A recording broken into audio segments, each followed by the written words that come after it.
Hello, everyone. Welcome to the 12th episode of Beyond Talking Points. I'm Matthew with my co-host, Matt. Today, we are going to just have a general discussion on democracy. Now, my friend over here is not a big fan of democracy. I, on the other hand, am a staunch defender of democracy. So I thought I would start off the episode by giving a general my general take, as to why I defend democracy, and we also hope to go into maybe if democracy is the form of government that we have, what kind of democracy do we want? How informed do citizens need to be? How invested do they need to be in the political process? How involved do they need to be in the political process?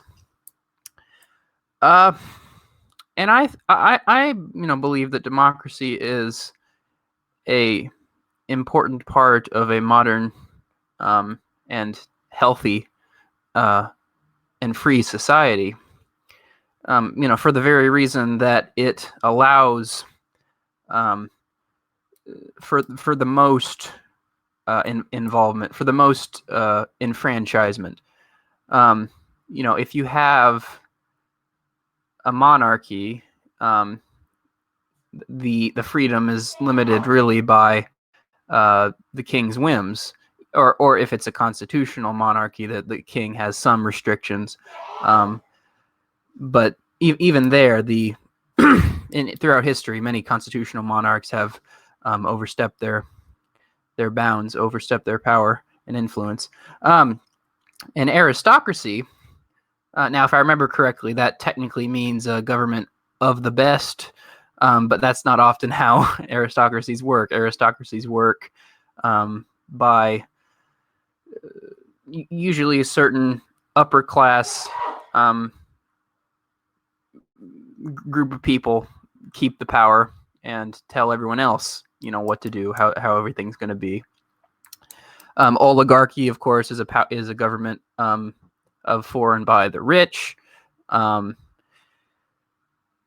you go down the list of a theocracy as a government based on a religious foundation. So you go down the list of all kinds of governments that societies have had in human history, and I think democracy is by far the best. Again, for the reason that the greatest number of people are able to have a say in society.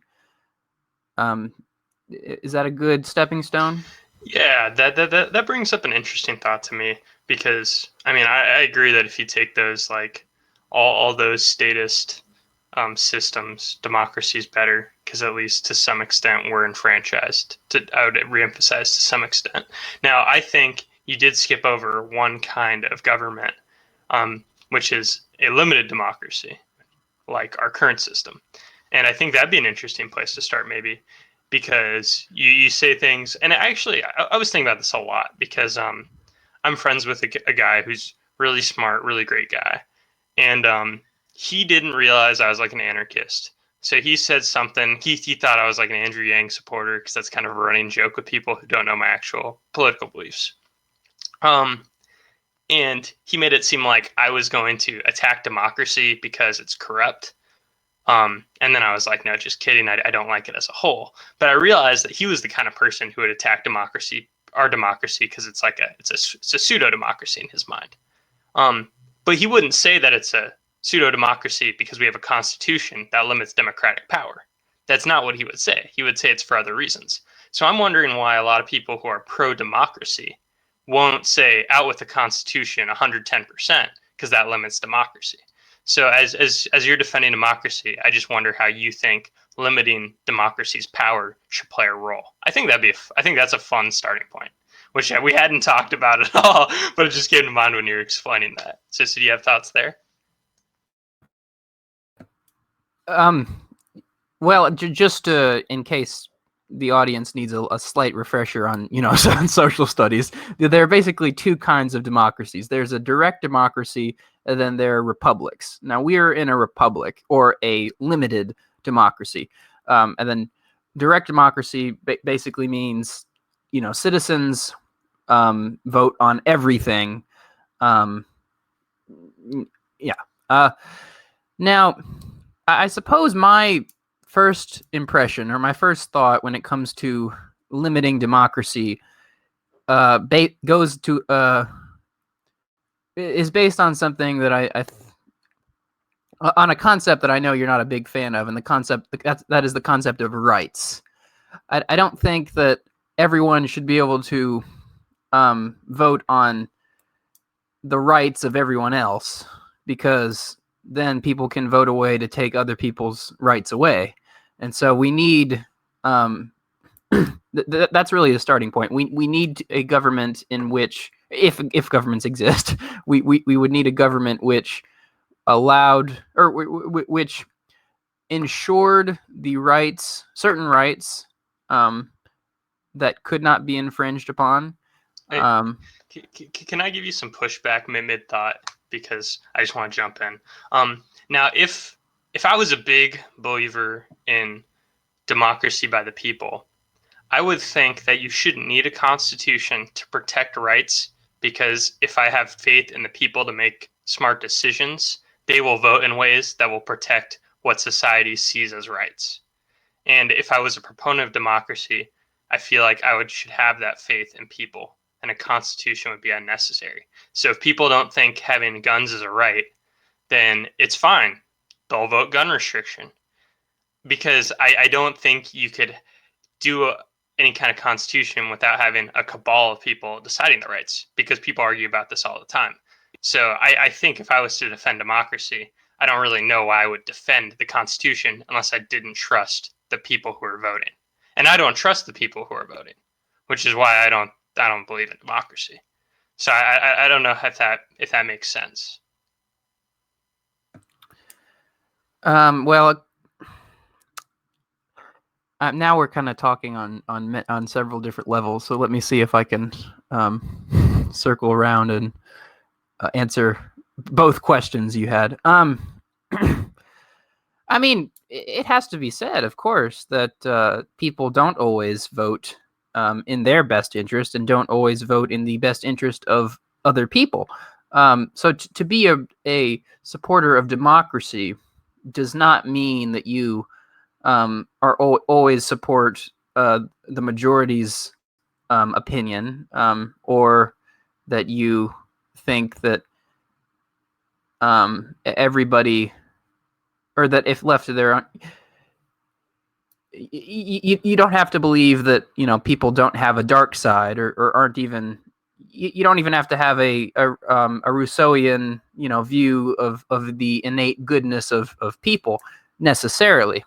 Could you remind me of the first question? I kind of I forgot what the first question. I was just getting at a broader thought of, if you entrust power in people, then they should be able to decide what is a right inadvertently, because those people who are voting should know to protect things that we would think of as rights. If your society agrees that, say, everybody should be able to have a gun, then the society that votes won't ban guns, So I guess I'm saying that if you have a society with values that agree about rights, then you should need a constitution.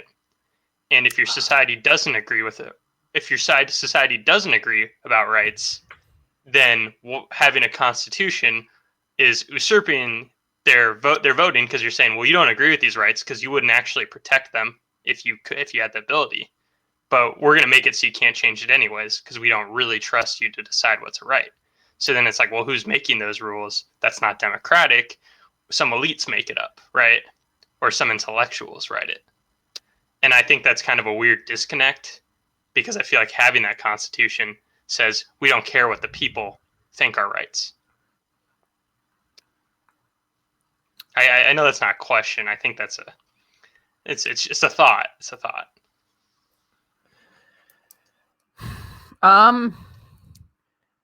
I mean, it.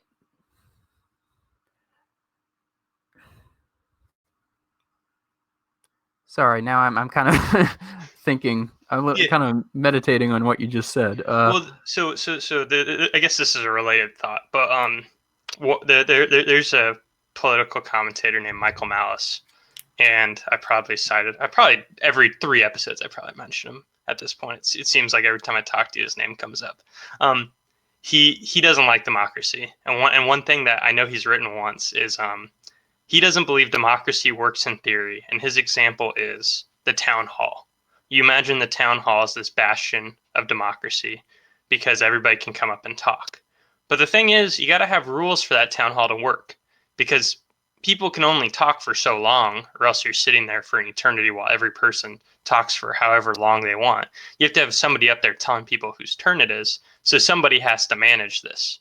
So I guess what I'm getting at is if you have similarly to how you have somebody in that town hall telling people how long they should talk and having these a priori rules, it's almost like having a constitution is these a priori things that it's like you can't infringe on these even though you're the voters and you're supposed to be able to decide things based on your guys' intuitions.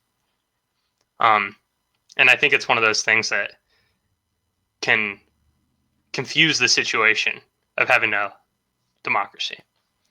But if you don't have a lot of thoughts there, that's fine. I hadn't really thought about that a lot until you started talking, and it just came to mind.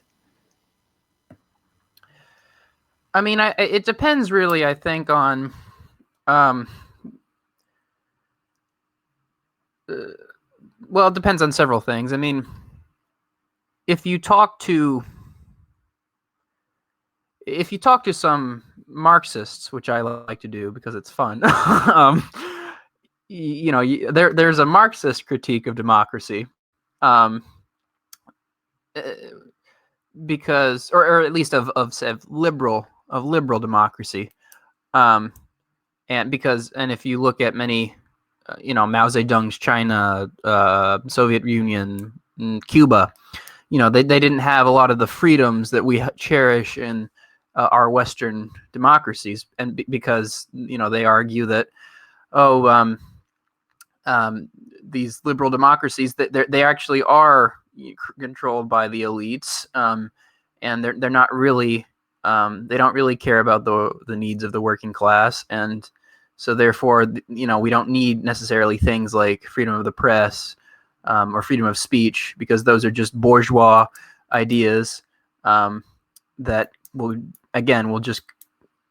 enfranchise the intellectuals or the ruling class. And of course, if you're an anarchist, whether you're an anarcho-capitalist or even an anarcho-communist, you believe that, there are ways to ensure the enfranchisement of everyone without, per se, a democracy. And then, of course, the liberals who would say, and maybe even the conservatives to some extent, would say, well, democracy is the least worst form of government because it allows a certain amount of freedom while checking the bad impulses, in mankind. Yeah. Okay. Yeah. I think that's a good way to kick things off, and I think that's a good way to transition into a general, I guess, critique of our current system, because I know that's something you're looking to do, and like I have a few thoughts on the system. There's some ways things seem or feel broken, already. I know you have a lot more thoughts on that, um, and we can talk about that for a little bit, and specifically the rules of political parties in our current system, because that's been a really big theme, especially in this 2020 upcoming election, with everything revolving around Joe Biden and how he ended up getting the nomination, and actually with Justin Amash announcing he's going to seek the LP nomination. A lot of stuff is going on in the LP, as well. But I think you have a broader critique, or maybe you'll have more. I mean, I think I have a broader critique. I think you might have a more nuanced take on things that are wrong with the system now, and a vision, I guess, probably of what would make it better. So maybe that'd be a good place to start, and then I can just give some thoughts off that, and we can go from there.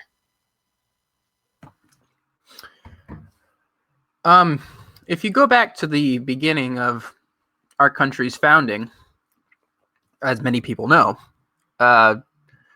George Washington didn't belong to a political party, and in fact, he was very critical of political parties.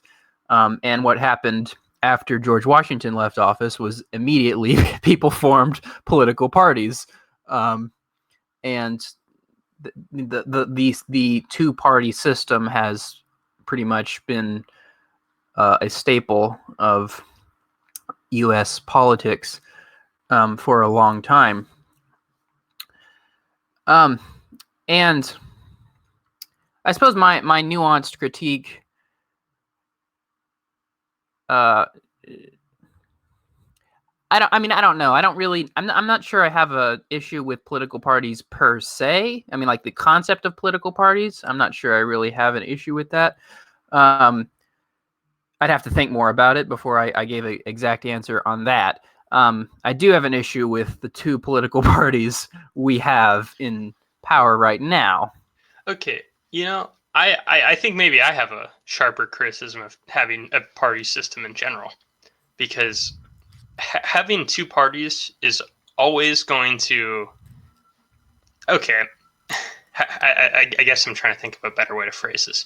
If you have two parties, I think two parties is very natural to have if it's our type of system, where it wasn't that it randomly became two parties. That's what happened over decades and decades, and there were times when third parties came up, and there was the Whig Party and stuff like that. But it always came back to two, and I think having two parties is endemic to how we vote. I think if we voted in different ways, because not every democracy votes the same, we might not have two parties. We could have coalitions. I think the problem with the two-party system is if you're a person who's in favor of voting, then a lot of people who vote aren't even going to be voting for people they like, and a lot of people who don't like either of the two choices, because you're expected to have 20 things in common with one of two people. And how likely is that? If at least you had 5 choices, you're much more likely to have majority agreement with one party, so you'd at least feel more enfranchised. I think somebody could argue that they're not enfranchised if all the people they could vote for aren't. I mean, of all the people they could choose, none of them represent them at all. That's why so many people in certain cities or states feel disenfranchised, because why would you vote in California? If you're a Democrat, all the Democrats you like are going to win. If you're a Republican, all the Republicans you like are going to lose. So a lot of those people feel disenfranchised. So I think there is an inherent problem to the two-party system already. So I don't know if you have thoughts there before we move on. Well, just to be clear, no, I completely agree with you. I was just saying the concept of a political party in and of itself, I would have to think more on before I gave a firm opinion on that. No, I couldn't have said it better myself. The issue with a two-party system, and in fact, I would prefer. Well, let me give my general critique before I say what I would prefer. The two-party system that we have now, and perhaps in all two-party systems end up like this. They're two wings of a certain worldview, and they differ on a few things. I mean, Republicans are generally against abortion. Democrats are generally for it, or pro, or for the legalization of it. Democrats generally have been pro-gay marriage, although some haven't been. Republicans have generally been against gay marriage. So there are, so perhaps on more social issues, there's some variation. Democrats are more for using the state power, except with the military. Republicans are more willing to use that, except more or less willing to use state power, except involving the military. So, as you said, the two-party system we have doesn't allow for nuanced discussion. It doesn't allow for people who perhaps don't agree with either party. If you don't agree with either party, often you're you're laughed out of the room. You're like, oh, what's wrong with you? You think you're better than you think you're better than everyone, and the two parties, they just don't care about the average citizen. I mean, they have no. They're not connected really, or most politicians in Washington aren't connected with the average Joe. Most of them, we have two. We have the current president and a presidential candidate, neither of whom know what it's like for you and I, say. Okay, so you're leading into a big thought I have. That's about what candidates should. Okay, so a lot of people make that statement about how these politicians, a lot of them are elitists. You saw the video of Nancy Pelosi's freezer. She's like, "Oh no, I'm in a quarantine. I only have 14 things of chocolate ice cream that cost $12 per pint." And it's like, nobody who doesn't live in LA buys that kind of ice cream. But some of that makes me go, who cares? Because you're not voting for them because they're a person just like you who used to make however much money you used to make. I almost think that if I was a statist, which I'm not, I would be voting on them because I expect them to know everything about every issue and have a well thought out plan. That's why I kind of understand the appeal of Elizabeth Warren, even though I thought all of her plans are bad. She says, "Look at me. I'm a policy wonk. I know all these things." It doesn't matter that she can't relate to you because she knows what to do to centrally plan everything. She's smart on policy. So I almost don't see her being unrelatable as a problem. It's just a problem because people aren't going to vote for her because she's kind of annoying and you wouldn't want to hang out with her. So I don't really get that critique that they're not in touch with the everyman. I don't think it's important if Andrew Yang knows how much a cereal box costs at the grocery store by where I live or not. Like that's fundamentally unimportant to me. Oh no, I disagree with that. And if can I finish? Yeah. Go for it. I know we're so no, I think it is fundamentally important in the sense that, again, in a democracy, in theory at least, it's a government of, for, and by the people. And this it and that's not even to say that it has to be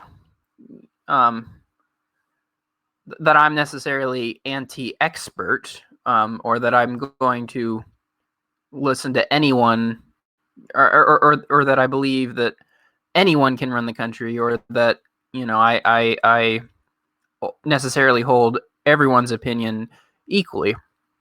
I just think it's important to know things like how much a cereal box costs in my area. I think it's important for that leader to know how much certain things cost and the kind of lives people lead, what people have to do to get by. I think it's important to know all that if you want to fight for, if the politician is going to fight for policies which help the average citizen.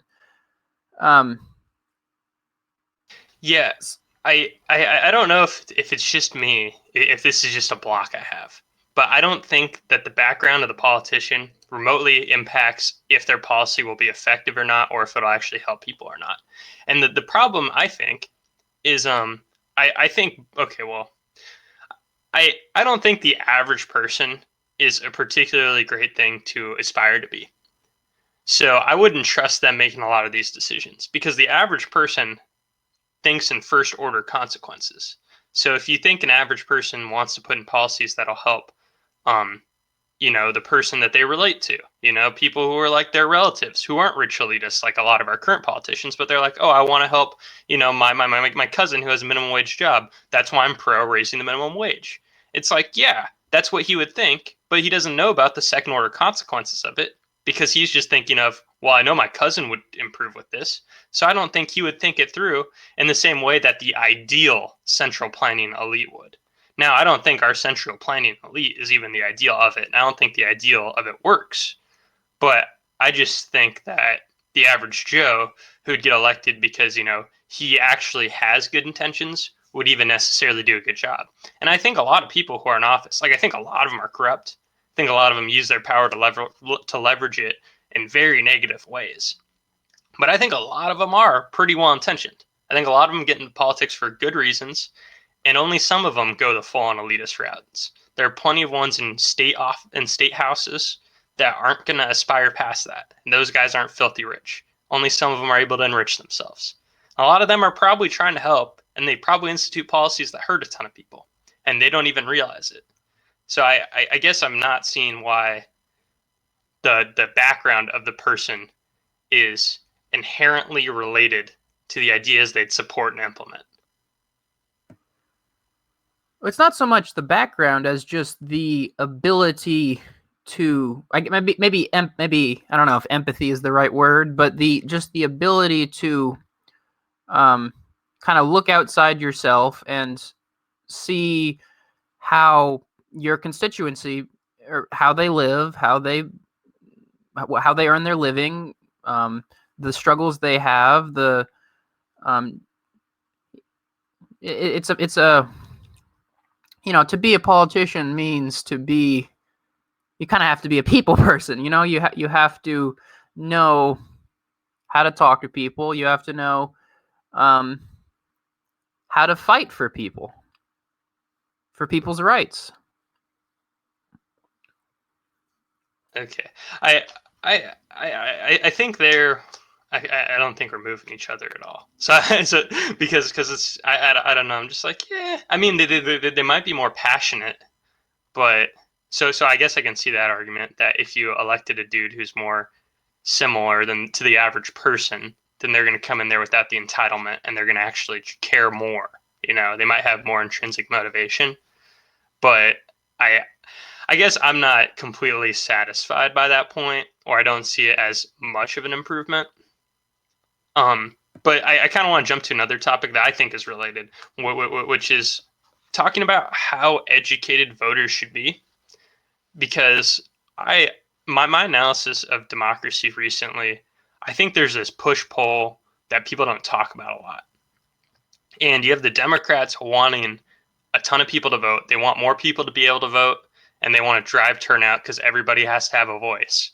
But I feel like the more you drive turnout, the more uneducated voters you have. I don't think turnout correlates with you're educating these people beyond talking points. And I think if you have a democracy like our current democracy, I think a lot of people are uneducated on the issues.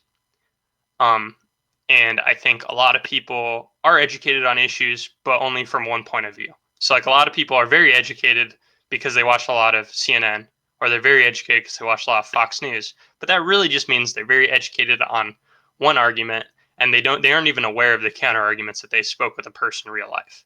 And those are the top. That's on the higher percentile of our educated voters. And I feel like that's an issue if you're supporting democracy, of trying to balance those two things. So how sacred do you think? I mean, you talked about enfranchisement a lot, so I feel like you're going to be more on the pro voter turnout side. But how do you feel about the more voter turnout you get, the more likely the populace is to be uneducated? And I do want to jump out in front and say, I don't want to hear ideally they would be educated, because that's not a real answer to what I'm saying. That in the real world today, most people aren't educated. So I'm just curious what your thoughts are on that push pull.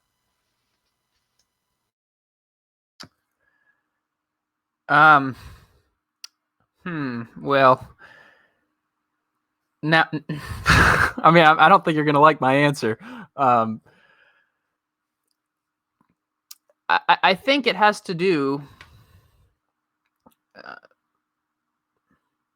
I think it has to do with the fact that people aren't allowed people aren't given as much of an opportunity as they should be to be educated. I know you're gonna I suspect you'll see me as just using the very answer that you said I shouldn't use, but I want to hear your follow up on that, because I don't know how that you can come to that conclusion. Noam Chomsky, he wrote a book called Manufacturing Consent, if you've heard of it or read it, in which he analyzes how the media. Well, that was actually, I think, a quote from I forget, maybe someone in the New York Times or some media elite about how the media creates how the media sways public opinion, and this is another point which I won't dwell on too long, but I mean, I think most people believe the education system is terrible and doesn't really teach people critical thinking skills. So I think that if we had a better media, if we had a media that wasn't beholden to the Democrats and the Republicans, both to one form or another, if they weren't beholden to the elite, which are trying to push a certain worldview, again, with slight variation on certain social issues, perhaps, and if we had an education system which really focused on creating which really focused on allowing each individual to come into his own and to be the best version of him or herself he or she could be, I think we would have a much more educated citizenry, and I think they would make much more informed decisions than they're allowed to now under our current system of education and media. Okay, yeah. So I'm familiar with that Chomsky book. Unfortunately, I haven't listened to it or read it. I did recently read something that's in the very similar ballpark, which was Propaganda by Edward Bernays, and he wrote that book in the 1920s. He's the nephew of Freud, and it's all about how you can manipulate public opinion, and a lot of it's about marketing, but a lot of it's broader and about political movements in that time. And I think that's a strike against democracy, because I don't know how you go about setting up a system where people like one of the core tenets of democracy is having political debate and having a press, and people are aware that our press is biased. People are aware that Fox News is right wing, and people are aware that CNN leans left. People try not to admit it because they're like, well, it's not as left as Fox News, and it's like, yeah, you're being tribal, but they know it's left. They do. And I can't imagine if you said, well, if every radio was unbiased radio and everybody came to their own conclusions. It's like, well, no, because once somebody hears the real news, then they're going to go talk to people to get them on their side because they want people to vote with them. You're like, yeah, dude, we should vote against the war because I found this out and I analyzed it and here's my take. That's how you get Fox News. You get Fox News because a bunch of people listen to stuff and then come up with their opinion about it. Now, sure, ideally Fox News would be less corrupt, and I'm sure they do push some agendas that help their business. Like, that definitely happens, and that definitely happens for every network out there. But it's weird to say that that's the problem when they're analyzing information and then making arguments about it, which is what people are going to do in a democracy. That's my first thought on that. Now, I think that how easily people can be manipulated is a strike against democracy. That's why I don't really trust democracy, because you can have, 75% of people against gay marriage and then 75% of people for gay marriage in like a decade, just because they were all of a sudden like certain laws changed and they're like, whoa, we changed our mind. We were completely wrong. And it's like, whoa, public opinion flipped on a dime. Same with legalization of marijuana. People flipped on that once it hit a certain point, like abruptly. So I don't really trust the public with decisions because of how malleable they are. And I think they could be manipulated. And I think that's a true threat. And that's why I think democracy is a threat to society inherently, because they can just get manipulated. That's why I'm against the state as a whole. Because if you have a state that believes it's legitimate because of voting, but then the people can be manipulated That's what the manufacturing consent's about. They manipulate the people to vote for something that's wrong, but then everybody's for it. And it's like, I think that society is a broken society. So I don't know, but it sounds like you were saying if we fix the media and we fix education, then people would be less dumb. People could think about the issues on their own, and then you have essentially you essentially took the aristocracy, but instead of saying it's only the elites, you said everybody's an elite because everybody's smart, and nobody falls for the propaganda anymore. And that sounds like a utopian vision that it's like, yeah, if the world could ever work like that, that's cool. But I can't imagine a scenario where that's how it plays out. So do you have thoughts on that, or because I just feel like I just trashed you and I feel kind of bad about it. So hopefully you can get mad at me or something. I mean, that's kind of the point of this podcast, so don't feel bad. We trash each other's political views and then go from there. Well, I wouldn't put it in so many words. I mean, education doesn't prevent bias, but it allows you to counteract bias. So I don't expect to live in a world where people don't have biases, where even the media, certain wings of the media, don't have bias. That's not the world I'm trying to paint. But the world I'm trying to paint is one in which people have more opportunity to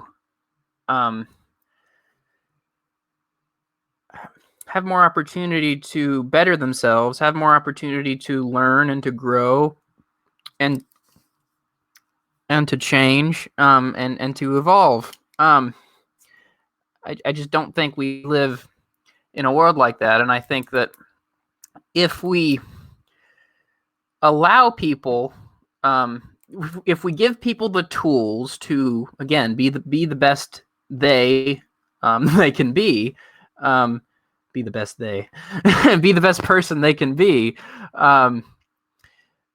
then a democracy would function much more smoothly. Not perfectly. Again, we don't live in a perfect world. And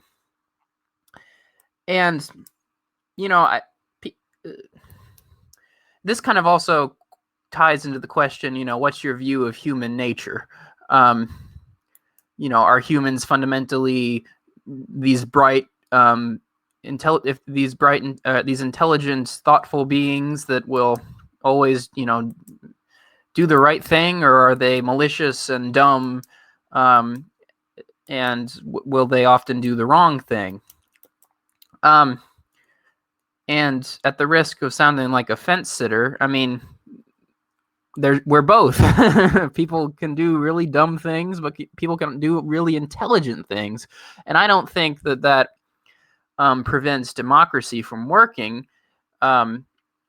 It just means that we're flawed beings, and sometimes we need a little impetus, we need a little push, we need a little help to get on the right track and to be our best selves.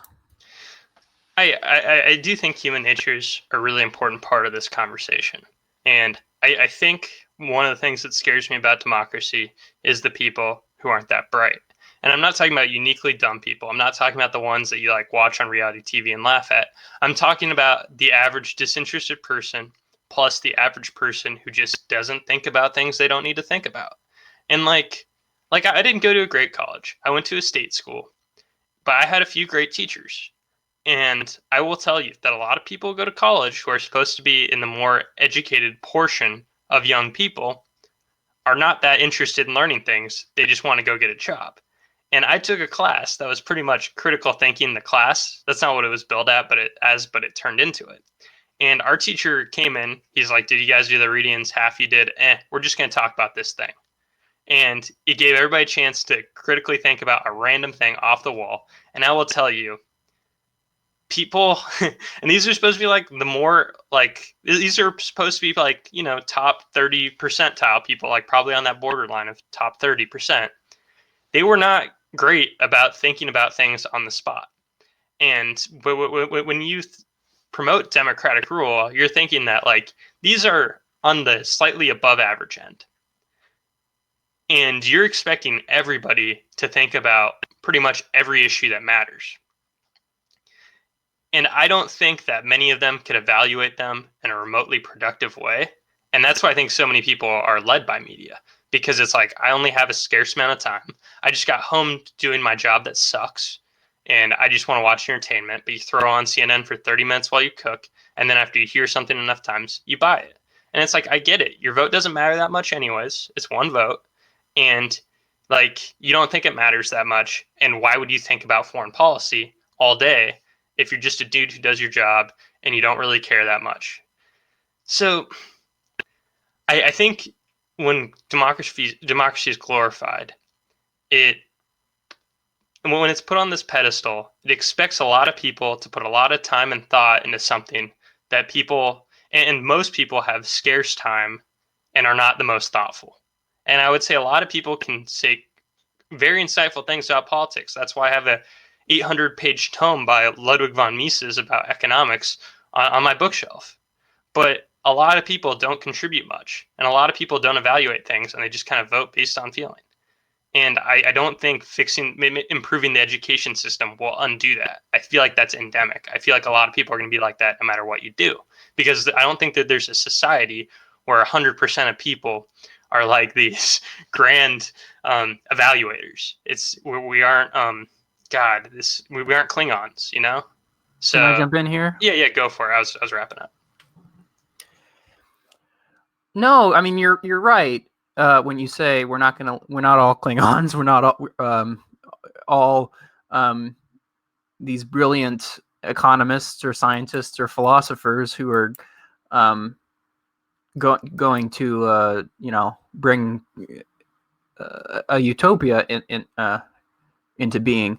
But I think that if our institutions were more democratic, if our society as a whole was more democratic, that would give many more people the impetus to care and the impetus to go after those grand questions that that many of the elites ask. When you are in our society, we have an education system. It's called the German education model. I might have mentioned this before in the podcast, because it's called the German education model because it was first instituted in what was then Prussia, but is now Germany, and it was created to bring about a cohesive society of obedient workers. Now, I don't mean to sound conspiratorial when I say that, but and then again, there's the media I've already mentioned, which have a very specific worldview to push onto the viewers. And then as we've talked about, as we both agreed on, we live with a two-party political system in which many people's vote does not matter. Now, when you're faced with an education system that doesn't care about you, a media that doesn't care about you, and a government that doesn't care about you, you're much more likely to say, oh, I don't care. I'm working at McDonald's, I'm for 40, 50 years. And when I'm not working at McDonald's, I'll, watch reality TV with my friends and get drunk. I mean, okay, wait, but if I want to jump in about one part of the education system. Wait, can I finish? Yeah, you can finish. You can finish. I just don't want to lose this topic. Go ahead, yeah. Let me just wrap up that one quick. So if we allow people, if we give people more opportunity to play a role in society, that will give much more people, I think, will come out of the woodwork and be far less apathetic than they are now. So go ahead. So the interesting thing that rose for me is we haven't had the conversation of like you're talking about a good education system versus our current one. That I went to public school and I wouldn't endorse it, but I think we do not link up on one what we think a good education system is, and two, what we think the populace would think a good education system is. Because I would imagine the normal person, the normal parent, would say, I want my kid to get an education that can get them a good paying job. So they don't really care about the big questions. They want the kid to be skilled. And that's why so many kids go to business school like I did in college, because I didn't want to get a humanities degree. I can read all that stuff on my own. I'm not going to pay money for it. I want to get a degree that says, hey, look, I'm trained in something practical. Pay me money so I can do something practical.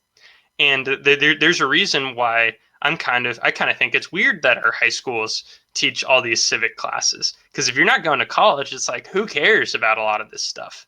You know, like sure, I think it's important. And to some extent, I would say my subjective value is it's nice if you know a little bit about history. It's nice if you're well rounded. But I don't even know if that's necessary. Like if the average person was going to think about it, like it didn't hurt my mom's career that she's not interested in that. She went and did her job for like 30 years and then gets a pension for it. She didn't need to know a lot of these things. So if you were going to have the average person decide what our education is oriented towards, I don't know if it would be towards big questions and things like that. The average person would think, I have a job. It puts food on the table. My kid needs to be able to do that. And I want my kid to, if he doesn't go to college, to be ready to go do that. And if he does go to college, he needs to be able to get a job too. So I don't see why that would encourage people to be more involved in the political process. I don't know if the conclusion follows that point. And I think that was interesting enough to note. Well, now I feel like we're talking about like 50 different things at once. So forgive me if I ramble a bit. But my reply is people are so wrapped up in an education that gets them a job because we live in a society which says the purpose of education is to get a job.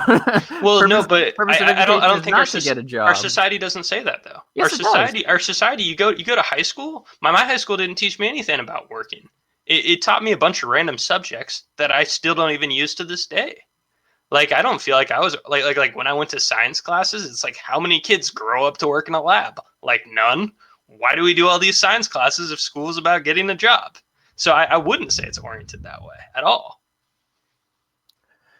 I mean, it's oriented in two directions. One is to get a job. The other is to be a obedient worker and citizen.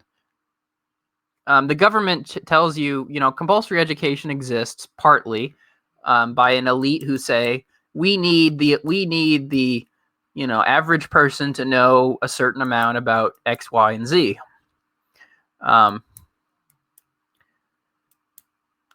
Yeah, I agree that it's obviously a control mechanism. It trains you to not rebel against authorities because it's like you have to show up to that school. And if you rebel, they yell at you, and you go in knowing you have to show up there the next day. Who's going to rebel against that system for like 14 years nonstop? You're probably going to get broken at some point if you were ever resisting.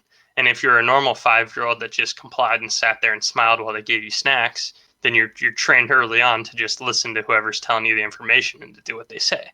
I agree with that. And then, yeah, that makes you a model employee because I'm sure I'd be better at my job if I didn't even doubt anything and just worked. But it doesn't teach you skills. That's what I'm trying to say.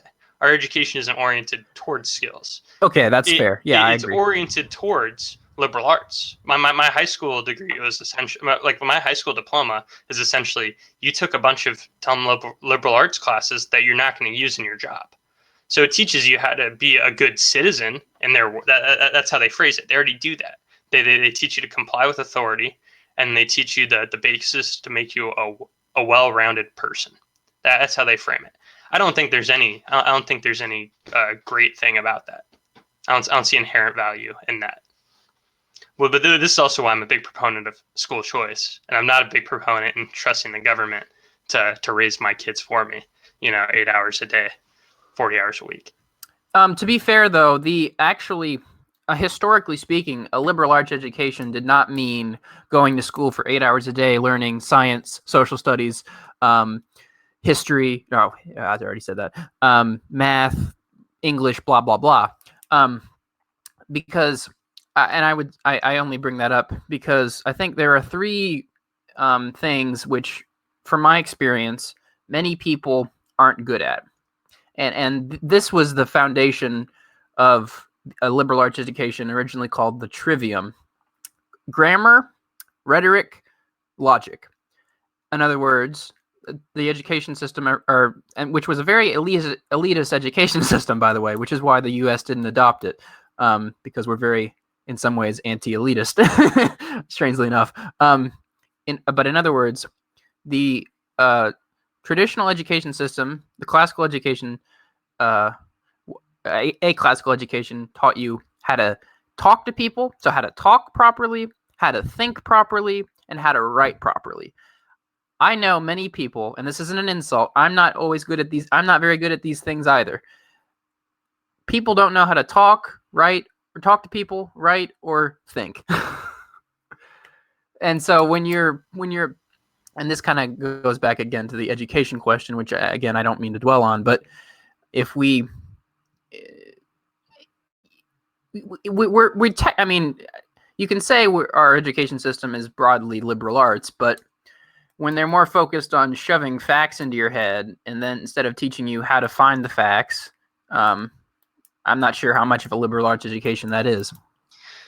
Yeah, I think just the big disagreement here, because we can take turns mocking how bad the system is all day, is I don't see how the ideal one to create a better informed voter would be that much different than our current one, other than it saying do the same things but better. Because it's like, yeah, my history classes, I hated history. I hated history till I was in college. And it's because I'm so bad at remembering dates and names, especially for foreign people. No offense to them, but AP World History, I was abysmal at. I took that class, and every name that was foreign, and every year, like everything about China, it's like, all that's getting mixed up in my head. I can't distinguish it because it's just I can't memorize that stuff. So it's like you could say, well, if they taught in certain ways, it would have been better, and it is good to have that foundation still. But I don't know how you would say the education should be different other than it just being done more effectively to create citizens. And I don't really think you can say, well, teach it better, because you have a finite amount of teachers and not all of them can be great, just like any other job. I think that's my argument I'm trying to make in a relatively concise way. But if we don't want to get stuck on education, I mean, you can respond to that in a second. The only thing that we haven't really hit is how we would go about deciding which form of democracy is the best, or if there is a way to go about that. And I don't know if you have preferences on that, like the European systems. And I apologize for the sirens. I'm going to let you take over. Thank you. Sorry, I'm eating something while we're recording. So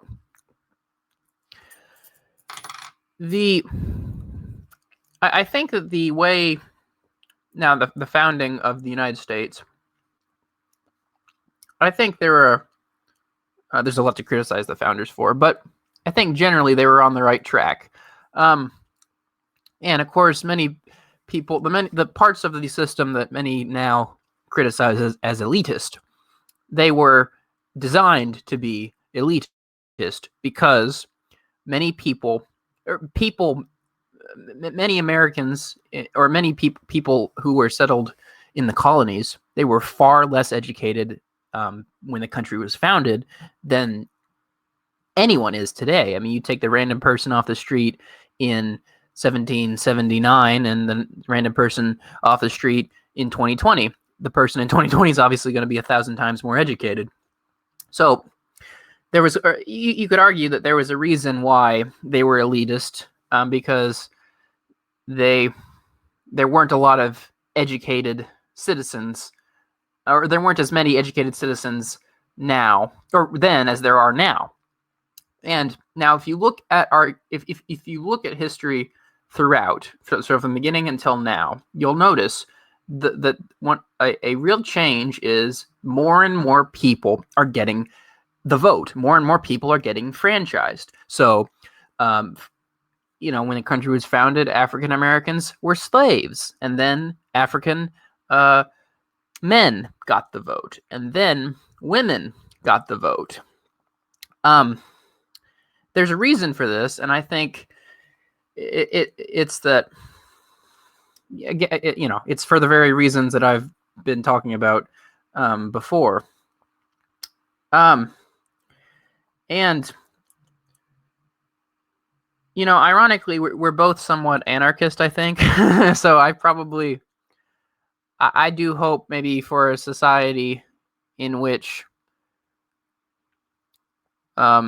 we can leave government.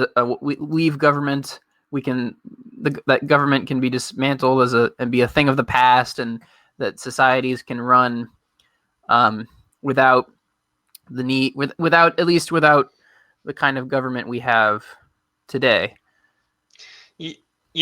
I'm thinking about things in a big picture way in my head right now, and I guess this is this might be too off the wall because because I'm getting wild over here with my thoughts on democracy. Okay, yeah, I agree the general trend has been towards enfranchisement, and they want to let felons vote now, which I'm fine with. I'm fine with felons voting because I don't like how the state I don't like what a lot of things that are classified as felonies are. So if some of those things I think are wrong and they're disenfranchised for it, it's like, well, I guess if enfranchisement's good, then they should all have it because you shouldn't be allowed to disqualify some people. I think that's a stance I would take. But the way I think in a practical way, this is why I find it so hard to defend democracy, is because I think, but I'm also thinking through the rebuttal, the natural rebuttal, because here's what I'd say, and then here's what I would say back to myself if I disagreed. I would say democracy's inherently going to fail because the voters aren't going to know enough, and they're going to vote for a system with good intentions, and the people in power eventually somebody will come along that will be malicious, and then it'll get hijacked.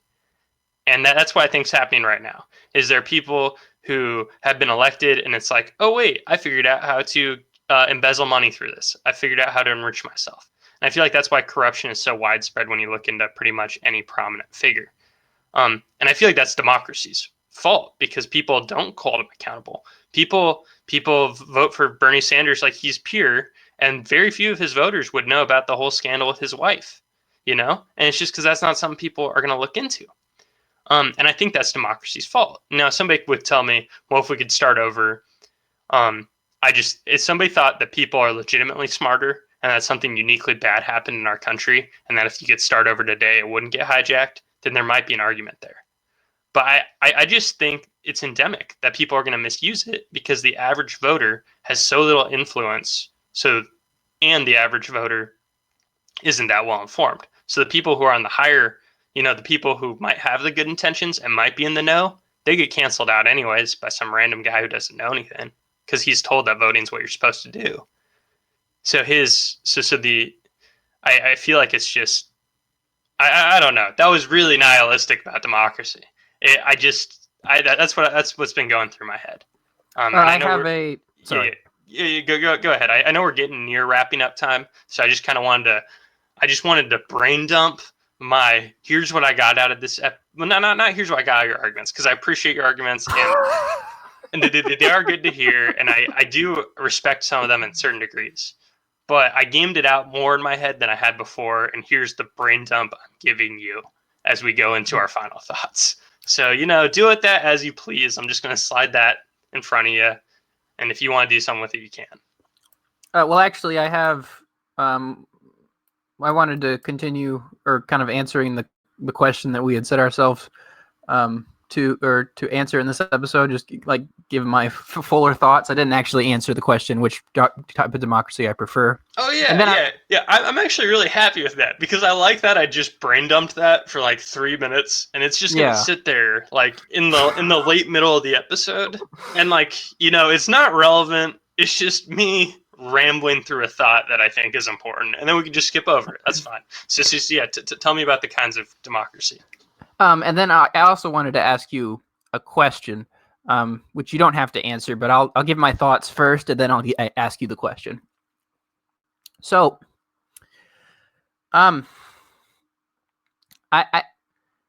it's a tricky problem, because,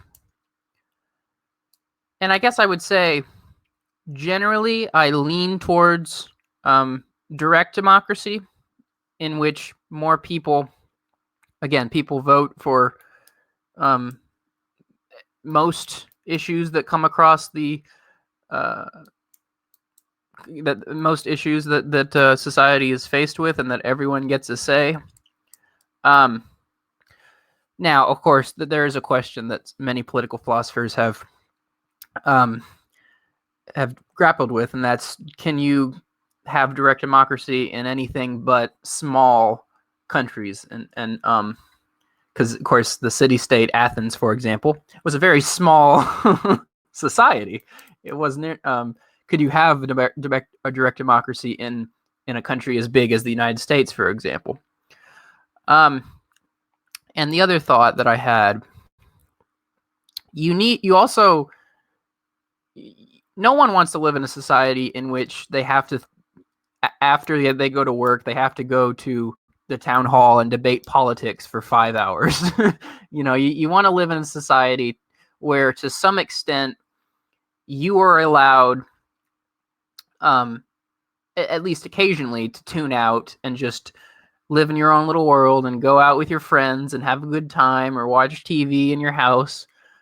And you don't want to, and at times when you don't have to worry about the deficit, or worry about Social Security and all that. So, and I guess my answer is, I think we're still, I think the whole world is, in some sense, is kind of still in the debate, in the argument about what kind of democratic society we want to live in. I don't have all the answers, but I would say I lean towards a direct democracy. But now, my question I wanted to ask you, and you can answer it or not answer it one way or the other. But if you feel, or if you think that that democracy is basically going to destroy itself, what is your alternative? Because I'm reminded again, and I think I've said this before, because I repeat myself ad nauseum, the Winston Churchill quote that democracy is the worst system except for all the others. I can't think of a better alternative than democracy. Yeah, I think democracy is one of the better systems, because the ones that we're comparing it to historically are complete and utter trash. We're comparing it to not subtle in your face tyranny, where a king will kill you to make a statement, or we're comparing it to tyranny like in North Korea, where if you say the wrong thing, they'll come to your village, pull out the person to kill them, and then set an example. So democracy is obviously superior to those types of, one ruler statism. I think that's a given. Now, I just don't think it's given that a state is necessary to a society. I think anarchy is a system, and I could do a whole episode on anarchy, and we could do subtopics of that too, because there's just so much there to talk about. But yeah, I would definitely say, if I had to pick a system, and if anarchy didn't count for whatever reason, if I was talking to some statist that refused that answer, I would say it'd be some sort of constitutional system, and somebody, hopefully like me, would write the Constitution, and you would protect pretty much everything. You would say the state has no power. The state has no power unless it's given in the Constitution. Or no, yeah. And you'd have to have 90% democratic agreement to do anything. So pretty much nothing could get passed unless it was overwhelmingly agreed with. So you couldn't get 60% majority, you couldn't get a 70% majority. If I was going to have any kind of state, infringement on rights, you'd need to get 90% of the populace or something unreasonable like that in our society along with for it to happen. So if I was going to support a democracy to be so incredibly limited, it'd be something like that. Yeah. I'm not for people having.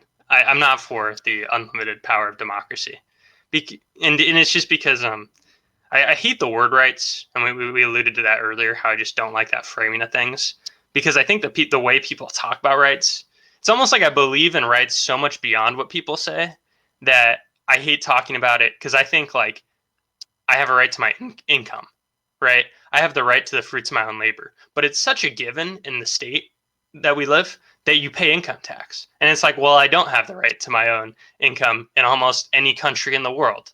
So then people just think, well, that's not a right because states don't protect it. So I just don't like the phrase, because I think the framing of it ends up tainting the message. I probably think more things are rights than most people, but they all come from yourself. That's why I don't think you have a right to health care, because that involves another person. You just have the right to do whatever you want to yourself. Um, so yeah, and you have the right to freely associate with anybody, and almost every government action infringes on that. So yeah. And if you want, we could do more, because this episode ended up being, we talked about democracy, but it was really like, I'm a jerk about democracy, forcing you to defend things that I come up with off the top of my head. And that wasn't really the design, but it's just, those are the thoughts that I had as we were trying to talk about it. I was like, but wouldn't this not work because of X? And then I put you in a spot. So for anarchy, we can do something similar. And I have those conversations with my friends a lot, so I guess it wouldn't be completely foreign to me. But I think that anarchy has a solution to almost everything, because just like how the market has solved so many things, and not the government. So yeah, that's a viable alternative in my mind. Anarchy, woo! Yeah, and I still, when you called yourself whenever you say you have anarchist sympathies, dude, it's one of those things where it's like, I think I get what you mean, but I don't really. It's hard for me to buy it when we spend all this time talking about how, people should have all this power over you. Like, democracy is like your friends have power over you and you have power over your friends. It's like, why? That's wrong. That's not anarchy. So, yeah. Yeah, well, that's definitely a conversation for another episode, which I'd love to have with you. Yeah, so we'll have to add that to the list of ideas coming up. But I do have to, but I want to interject one quote here. I've come to be the guy who injects quotes into these conversations, and I don't completely agree with this quote, but I think it's kind of relevant. So this will be my last thing, and then you can wrap up the show. This quote is from the Russian revolutionary Leon Trotsky, from his book Literature and Revolution.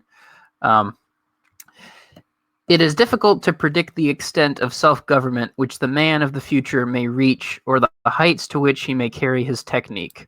Social construction and psychophysical self-education will become two aspects of one and the same process.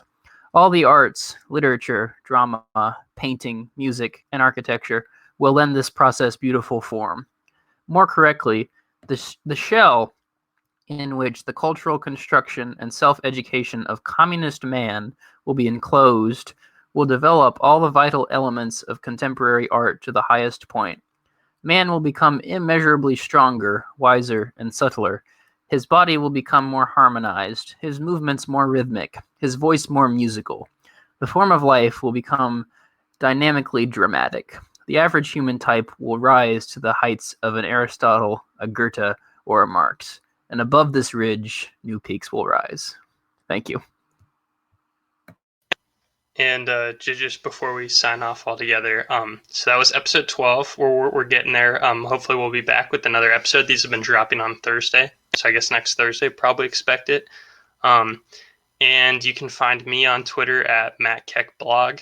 I'm somewhat active on posting on Twitter. I kind of see things that piss me off every now and then, and I'll say something, but not a ton. I haven't been posting a lot of content on the WordPress blog I had. And then you can find our podcast in video form if you look up the Anti-Philosopher on YouTube. That's my buddy Matt's YouTube page. So with that, signing off. Thanks for listening.